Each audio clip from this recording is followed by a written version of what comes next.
আসসালামু আলাইকুম সবাইকে সেন্ট নিউজ ইউটিউব চ্যানেলটির পক্ষ থেকে স্বাগতম। আশা করছি আপনারা সবাই খুব ভালো আছেন। এমপিওভুক্ত বেসরকারি শিক্ষকদের জন্য একটি দারুণ সুখবর প্রকাশিত হয়েছে। দেখেন, আপনাদের যে এপ্রিল মাসের বেতনটা যেটা এখন আপনারা হাতে পাননি, সেটা কিন্তু টেকনিক্যাল সমস্যার কারণে এতদিন তারা দিতে পারছে না, কিন্তু এখন দেখেন টেকনিক্যাল সমস্যা কিন্তু এখন আর থাকছে না।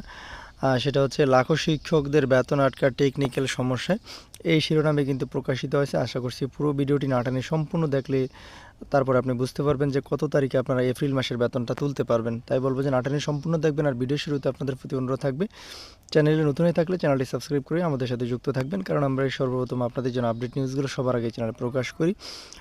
লাখো শিক্ষকের বেতন আটকা টেকনিক্যাল সমস্যা, আমাদের বার্তা প্রতিবেদক 1 মে 2025 কিন্তু প্রকাশিত হয়েছে। চলুন বিস্তারিত জানা যাক। টেকনিক্যাল সমস্যা আটকেরা আছে লাখো শিক্ষক কর্মচারীর বেতন ভাতা। আইবাস ডাবল প্লাস সফটওয়্যারের ইলেকট্রনিক ফান্ড ট্রান্সফারে এমপিও শিক্ষকদের বেতন দেওয়ার অংশ হিসেবে ডিসেম্বরের 7ম ধাপ, জানুয়ারির 4র্থ ধাপ, ফেব্রুয়ারির 3য় ধাপ ও মার্চের 2য় ধাপের বেতনের প্রস্তাব আগামী সপ্তাহে মন্ত্রণালয়ে যাবে। এই কার্যক্রম আরও আগে শেষ হওয়ার কথা থাকলেও তার টেকনিক্যাল কারণে বিলম্ব হচ্ছে। এসব ধাপের বেতন ছাড়ের পর এপ্রিলের বেতন নিয়ে কাজ শুরু হবে। বুধবার শিক্ষা মন্ত্রণালয়ের মাধ্যমিক উচ্চশিক্ষা অধিদপ্তরের মৌসুমী একাধিক কর্মকর্তা আমাদের বার্তাকে এই তথ্য জানিয়েছেন। তারা জানান, এপ্রিলের বেতন নিয়ে এখনও কাজ শুরু হয়নি। ডিসেম্বর সহ 4 ধাপের বেতন ছাড় হওয়ার পর এপ্রিলের বেতন নিয়ে কাজ শুরু হবে। 4 ধাপের বেতন বিলম্ব হওয়ার কারণ হিসেবে কর্মকর্তারা বলছেন, টেকনিক্যাল সমস্যার কারণে এসব ধাপের বেতন ছাড়ে দেরি হচ্ছে।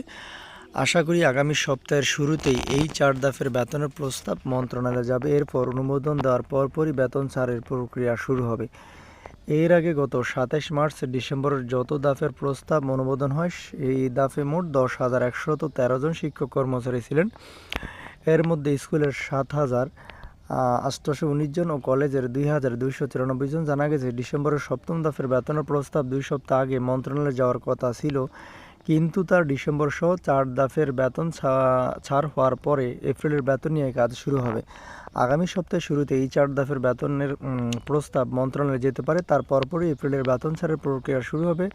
টেকনিক্যাল কারণে থমকে যায়। সূত্র জানা, তথ্য সংশোধন করেছেন এবং প্রোফাইল আপডেট করেছেন তারা 7ম ধাপে রয়েছেন।